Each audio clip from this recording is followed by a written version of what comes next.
Good morning, guys. Now we are starting chapter number 13, motion and time. So in class 6 you learnt about the different types of motion like straight motion, circular motion, periodic motion.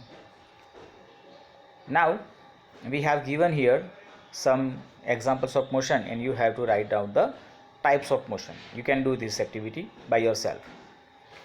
Now in this chapter we will discuss about the speed first of all. How can we say that the some vehicles are slow or some vehicles are faster than the others? Even the same vehicle may move faster or slower at different times. कोई एक vehicle भी कभी कभी slow चलता है, कभी कभी fast चलता है. So make a list of 10 objects moving along a straight path and group the motion of these objects as slow and fast. So how you decide that which object, the one object is moving slow or fast? अगर कोई vehicle जो हैं, suppose आप जैसे race देख लो, तो race में क्या होता है कि जो भी व्हीकल्स हैं या कोई एथलेट्स हैं, स्प्रिंटर्स हैं, वो एक ही जगह से सब दौड़ना स्टार्ट करते हैं और सेम डिस्टेंस करके वापस आते हैं. तो जो पहले आया वो विनर, मतलब जो पहले आया उसकी स्पीड ज़्यादा होगी, हम ये देख सकते हैं. लेकिन यहाँ पर ये था कि सारे ऑब्जेक्ट एक साथ में थे, लेकिन अगर अलग अलग जगह पे होते हैं, जैसे कोई एक बस जो है यहाँ से बड़ौदा गई, एक बस जो है वो यहाँ से गांधीनगर गई, तो दोनों अलग अलग डायरेक्शन में गई हैं, अलग अलग डिस्टेंस कवर किया है, तो किसकी स्पीड ज़्यादा होगी वो कैसे डिसाइड करेंगे हम? आप वहाँ पर ये नहीं कह सकते हैं कि जो जल्दी पहुँचेगा, कि गांधीनगर पास में है तो जल्दी पहुँच जाएगा, बड़ौदा में टाइम लगेगा. ठीक है, तो ऐसी सिचुएशन में हमें एक क्वांटिटी को डिफाइन करना पड़ता है जिसका नाम है स्पीड. देखो समझो, पहले आप यहाँ पर एक एक्टिविटी दी है. इस एक्टिविटी में आपके पास, मतलब ये फिगर के अंदर आपके पास कुछ कार्स हैं जो मूव कर रही हैं. अगर आप इनको ऑब्ज़र्व करें तो आपको पता चल सकता है कि किसकी स्पीड ज़्यादा है. तो अगर देखें तो देखो, येलो भी वही है, वाइट भी वही है, लेकिन ग्रीन वाली कार आगे निकल गई है, मतलब उसकी स्पीड ज़्यादा होगी.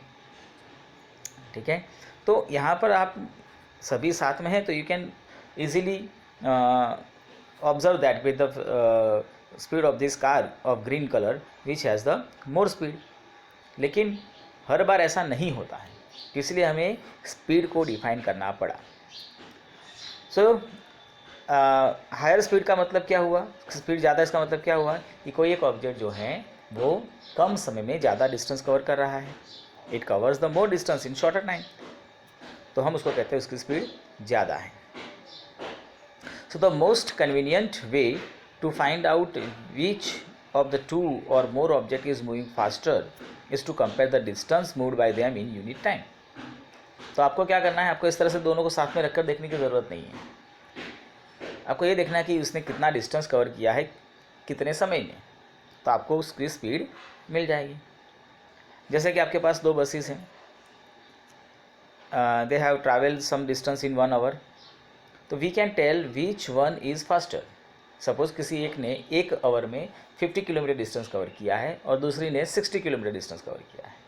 भले वो दोनों अलग अलग डिस्टेंस पे गए हो, अलग अलग डायरेक्शन में गए हो, अलग अलग टाइम पे गए हो, लेकिन एक ने 1 आवर में 50 किलोमीटर डिस्टेंस कवर किया, जबकि दूसरी ने 1 आवर में 60 किलोमीटर डिस्टेंस कवर किया. तो मतलब ये हुआ कि सेम इंटरवल ऑफ टाइम में एक ने ज़्यादा डिस्टेंस कवर किया है तो उसकी स्पीड ज़्यादा रह जाएगी. ठीक है, तो आप इस तरह से उसको डिफाइन कर सकते हैं. But when we say that a car is moving with the speed of 50 kilometre per hour, it implies that it will cover a distance of 50 kilometre in 1 hour. However a car seldom moves with a constant speed of 1 hour. तो जब आप कहते हैं कि यहाँ पर भी, चलो एग्जाम्पल है कि भाई 50 किलोमीटर कवर्ड बाई 1 आवर, तो 1 आवर में 50 किलोमीटर डिस्टेंस कवर किया, इसका मतलब ये हुआ कि पूरे 1 घंटे में उसने 50 किलोमीटर डिस्टेंस ट्रैवल किया होगा. इट इज़ नॉट नेसेसरी कि हर मिनट में या वो हर सेकंड में सेम इंटरवल ऑफ टाइम में सेम डिस्टेंस कवर कर रही होगी, ऐसा नहीं होगा. कभी वो 50 पे गई, कभी 60 पे गई, कभी 70 पे गई, कभी 30 पे गई, लेकिन फाइनली जब 1 आवर कंप्लीट हुआ तब उसने टोटल 50 किलोमीटर डिस्टेंस ट्रेवल किया होगा. मतलब हम एवरेज की बात करते हैं. We usually consider only the total distance covered by it in 1 hour. We do not bother whether the car has been moving with a constant speed or not during that hour. तो उस 1 घंटे में वो constant 50 kilometre से चली होगी कि नहीं चली होगी, वो हमारा कंसर्न नहीं होता है. The speed calculated here is actually the average speed of the car, and so we shall use the term speed for average speed. So for use, speed is the total distance divided by total time. तो speed का मतलब क्या हो दोस्तों? Total distance अपन total time. उसने total कितना distance cover किया वो देखना है, कि हर 1 सेकंड में कितना किया है वो हमें नहीं सोचना है. तो total distance covered by total time. तो क्या होता है दोस्तों कि कई बार आपका जो मोशन होता है उसमें speed up down increase decrease होती रहती है, तो इसलिए हमने एवरेज स्पीड लिया. लेकिन इसके लिए एक और टर्म है स्पीड मोशन के लिए, यूनिफॉर्म एंड नॉन यूनिफॉर्म. अगर समय के साथ स्पीड में चेंजेस आते हैं, वेरिएशन आता रहता है, तो उसको हम कहते हैं नॉन यूनिफॉर्म मोशन. और अगर constantly same interval of time में सेम डिस्टेंस कवर किया जाता है तो उसको कहा जाता है uniform motion. Non uniform motion मतलब same interval of time but distance अलग अलग होगा.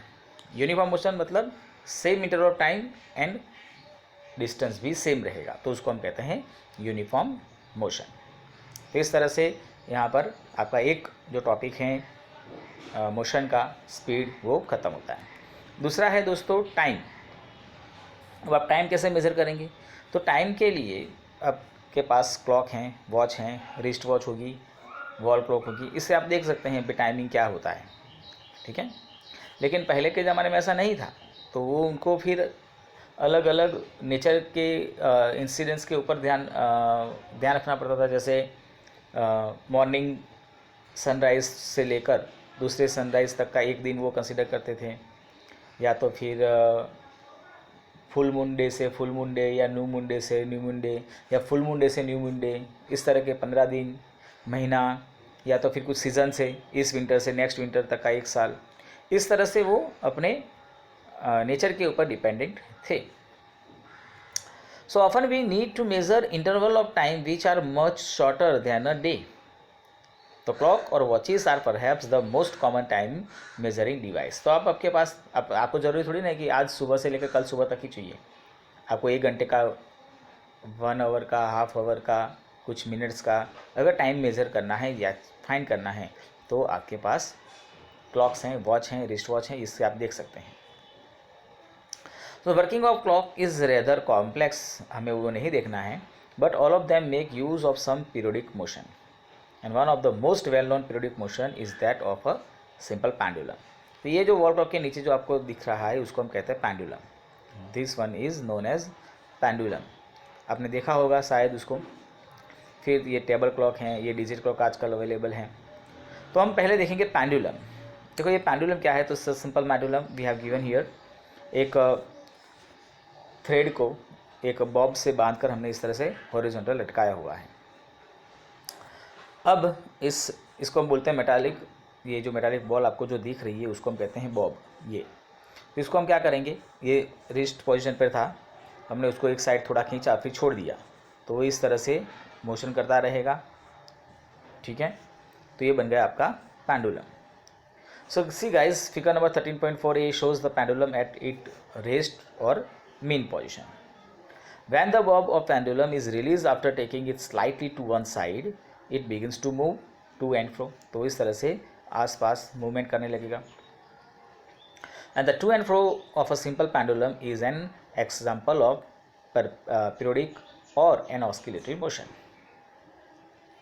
The pendulum is said to have the complete one oscillation when the bob, starting from its mean position O, moves to A to B and back to the O.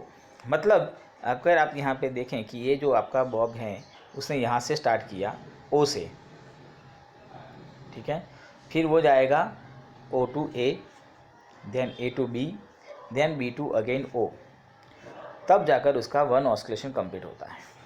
या तो फिर आप यहाँ से start करें तो एक्सट्रीम वन पोजीशन से दूसरे एक्सट्रीम पोजीशन पर जाकर वापस आना.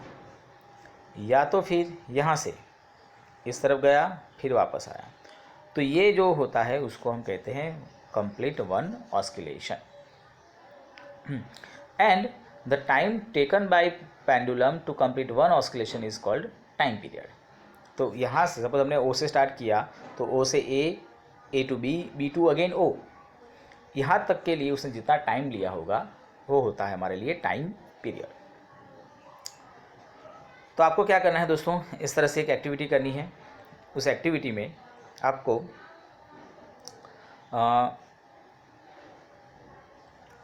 ये रचना में आपको करना ये है कि जो पेंडुलम है उसको इस तरह से मूव करवाना है।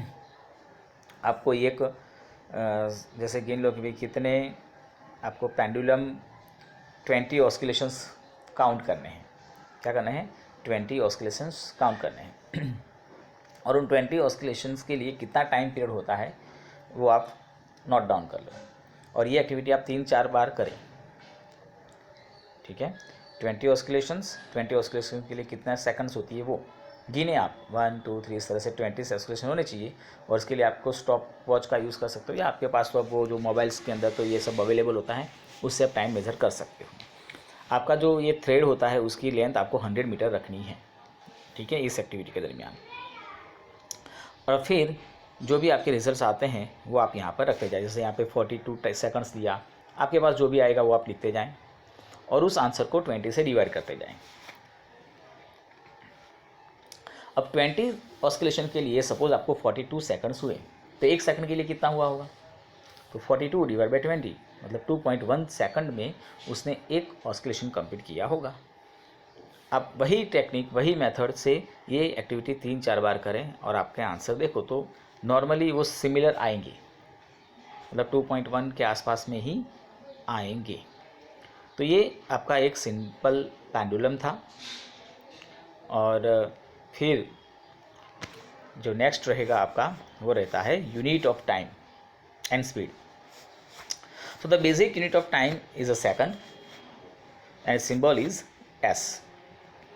तो जो SI यूनिट हम उसको कहते हैं, आगे आप देखेंगे SI यूनिट स्टैंडर्ड यूनिट, उसके अंदर आता है टाइम का सेकंड।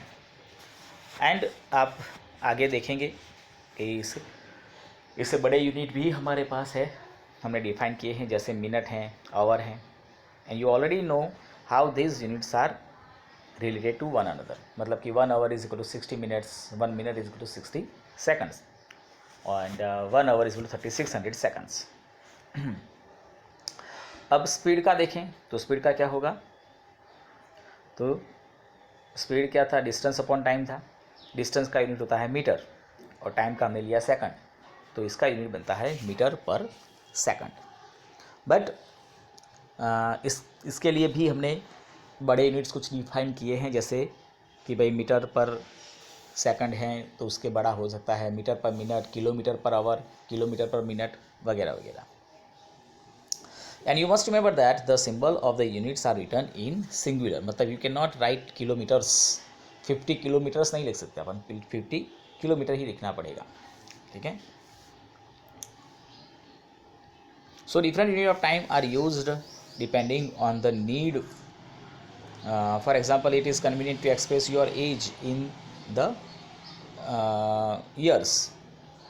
अगर कोई एज पूछे तो आप ईयर्स में बोलेंगे, आप इसको मंथ में या डेज़ में या आवर्स में कंसिडर नहीं कर सकते हैं। उसी तरह से अगर आपको जैसे आपको स्कूल का टाइम पूछा जाएगा तो आप आवर्स में बताएंगे, ट्यूशन का टाइम आवर्स में बताएंगे, वो ईयर्स में पॉसिबल नहीं है।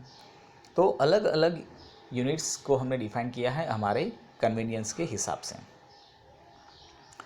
How small or large of the time interval of 1 second? So the time taken in saying about 2001 is nearby 1 second. And verify it by counting aloud from 2001 and 2010. And the pulse of a normal healthy adult at rest beats about 72 times in a minute. So about 12 times in 10 seconds. And this rate may be slightly higher or higher for children also. So many times the measuring device are used in different parts of the world before the pendulum clocks became popular. It's sundials, water clocks and sand clocks. तो ये सब छोटे units छोटे छोटे time के लिए use किया जाता था। जैसे हमने कहा कि भाई आज मॉर्निंग से कल मॉर्निंग तक का 1 डे, लेकिन छोटे टाइम्स के लिए क्या यूज़ किया जाता था इन बिटवीन के लिए, तो इस तरह के sundials, clocks, sand clocks, water clocks, ये सब अवेलेबल थे। अलग अलग जगहों पर अलग अलग उनको यूज़ किया जाता था। नाउ स्पीड के बारे में हम नेक्स्ट टाइम देख लेंगे। ये हैं कुछ, आप देख सकते हैं, ये जंतर मंतर हैं दिल्ली के अंदर, ये सैंड क्लॉक हैं, ये वाटर क्लॉक हैं। ठीक है, चलो।